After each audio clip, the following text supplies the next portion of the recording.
Hello दोस्तों, आज हम करेंगे रीजनिंग के महत्वपूर्ण प्रश्न को हल। और दोस्तों, इन प्रश्नों के अभ्यास के माध्यम से आप अपनी किसी भी परीक्षा की तैयारी को बेहतर कर सकते हो। आइए दोस्तों, शुरू करते हैं आज का पहला प्रश्न।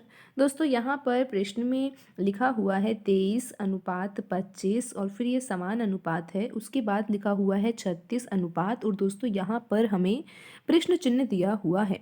तो दोस्तों, हमें यहाँ पर ये पता लगाना है कि इस प्रश्न चिन्ह के स्थान पर दिए गए ऑप्शन में जो संख्याएं लिखी हुई है उनमें से कौन सी संख्या यहाँ पर प्रश्न चिन्ह के स्थान पर आनी चाहिए। तो दोस्तों, ये पता लगाने के लिए कि प्रश्न चिन्ह के स्थान पर कौन सी संख्या आएगी, सबसे पहले हमें यहाँ पर ये समझना होगा कि समान अनुपात से पहले की जो दो संख्याएं हैं उन दोनों संख्याओं में क्या संबंध है। क्योंकि दोस्तों, जो संबंध समान अनुपात से पहले की दो संख्याओं में होता है वही संबंध समान अनुपात के बाद की दो संख्याओं में होता है।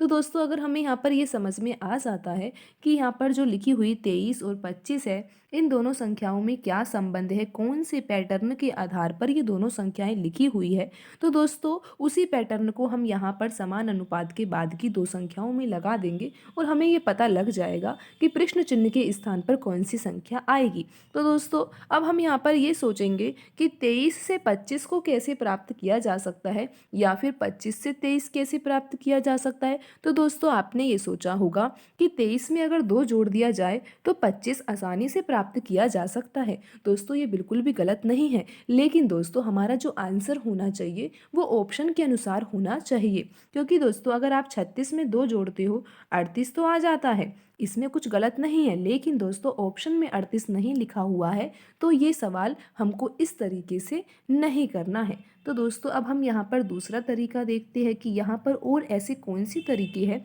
जिसके द्वारा 23 के द्वारा हम 25 को प्राप्त कर सकते हैं। दोस्तों, अगर आप यहाँ पर 23 के दोनों अंकों को देखो और दोनों अंकों को जोड़ दो दोस्तों, 2 और 3 को जब आप जोड़ते हो तो दोस्तों यहाँ पर 5 आता है।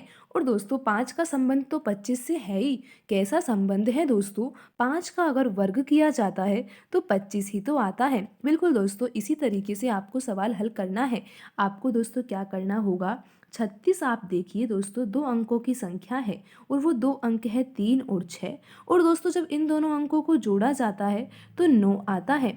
3 और 6 को जोड़ने पर 9 आता है। और दोस्तों, आपको यहाँ पर प्रश्न चिन्ह के स्थान पर पता लगाना है कौन सी संख्या आएगी। तो आपको इसके लिए करना होगा 9 का वर्ग, क्योंकि दोस्तों हमने यहाँ पर भी 5 का वर्ग किया था तभी 25 आंसर आया था। तो दोस्तों यहाँ पर भी हमें 9 का वर्ग करना होगा और 9 का वर्ग होता है 81। तो दोस्तों, प्रश्न चिन्ह के स्थान पर जो संख्या आएगी वो होगी 81। और दोस्तों, ऑप्शन बी में 81 ही लिखा हुआ है, तो हमारा जो आंसर होगा दोस्तों ऑप्शन बी होगा।